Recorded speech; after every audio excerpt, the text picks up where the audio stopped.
Carnivore didn't stop working. Your heart didn't suddenly go bad. Your stomach didn't randomly break. What changes was dairy. People go carnivore, feel amazing, then add cheese or cream and suddenly get reflux, chest pressure, heart racing, poor sleep, fat loss stalls. Doctors call it anxiety or acid. It's not. It's signaling. And dairy is the trigger most people miss. So here's why people get confused. Chest pressure and heart rate changes feel like heart problems.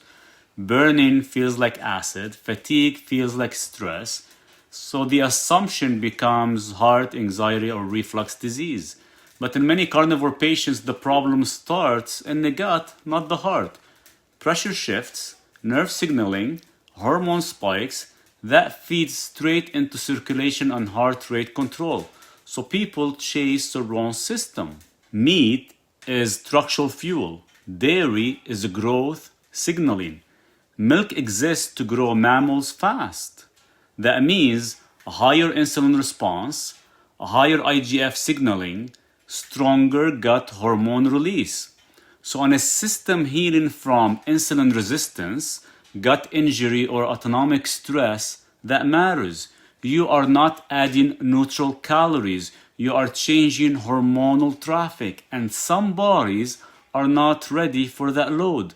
So if this sounds familiar, subscribe, as most channels label symptoms. This channel explains mechanism. So now let's talk about cream, milk, and yogurt. Liquids leave the stomach fast. Meat takes hours. Liquid calories do not trigger strong mechanical digestion. So what happens? Faster stomach emptying, more upward pressure into the esophagus, stronger vagal nerve stimulation, and that creates burning, chest discomfort, and pressure. Not because acid is high, because timing and pressure are wrong. This is why people say, well, I never had reflux until carnivore, but it started after they added dairy. Now, the protein side, casein is not meat protein. In people with gut permeability, autoimmune history, histamine sensitivity, casein can activate immune signaling. That looks like bloating, joint stiffness, brain fog, mood swings. Not allergy, low-grade immune activation. See, carnivore removes most immune triggers. Dairy can quietly reintroduce them. So people think carnivore stopped working. No, they added a trigger back in. So even if digestion feels fine, see, lactose still changes insulin. Not like sugar, but enough to change fat burning, appetite signaling, and storage patterns. So someone losing fat on meat suddenly stalls with cheese and yogurt. They think calories, metabolism, or hormones broke. What actually changed was insulin timing. That shifts everything downstream. See, here's a part almost nobody connects. Digestion is nervous system driven.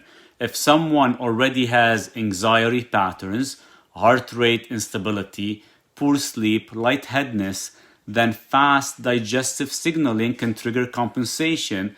That looks like heart racing after meals, wired feeling, restless sleep.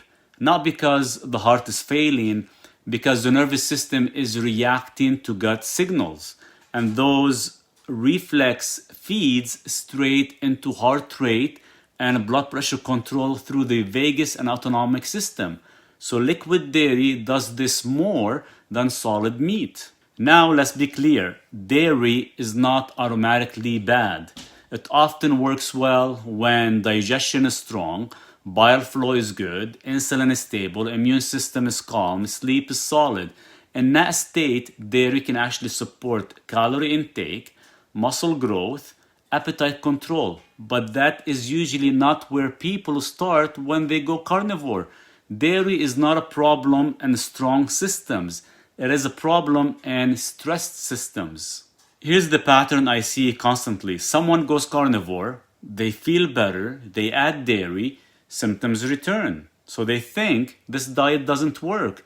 So they leave carnivore instead of removing the trigger. That keeps them stuck cycling diets instead of fixing signaling. See, the problem was not the meat, it was the growth signal layered on top of healing physiology.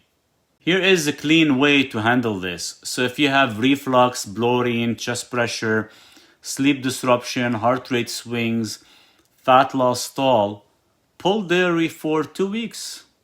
Let digestion and nervous system settle first. Then reintroduce. Hard cheeses first, small portions, only with meals. If symptoms stay quiet, fine. If they return, you have your answer. No beliefs required, just feedback. One more thing that actually matters a lot, not all dairy stresses the system the same way. Aged cheeses carry more histamine and biogenic amines. That matters if someone already has immune sensitivity, autoimmune history, skin conditions like psoriasis, joint inflammation, as high histamine does not only cause itching, it also amplifies immune and nervous system signaling. So people eat a brie, blue cheese, or parmesan and suddenly get skin flares, anxiety, heart rate shifts, gut irritation. That is immune overflow, not random coincidence. Now, fresh cheeses usually carry less histamine, but casein is still present, so immune activation can actually still happen. Now, when we look at butter, it's totally in a different category. It's mostly fat, almost no lactose, almost no casein, so butter usually does not trigger immune reactions. Now, if butter causes symptoms, that points to usually weak bile flow, gallbladder output, slow fat clearance. That shows up as nausea, loose stools, right rib pressure, or heaviness after that. That is digestion capacity, not intolerance.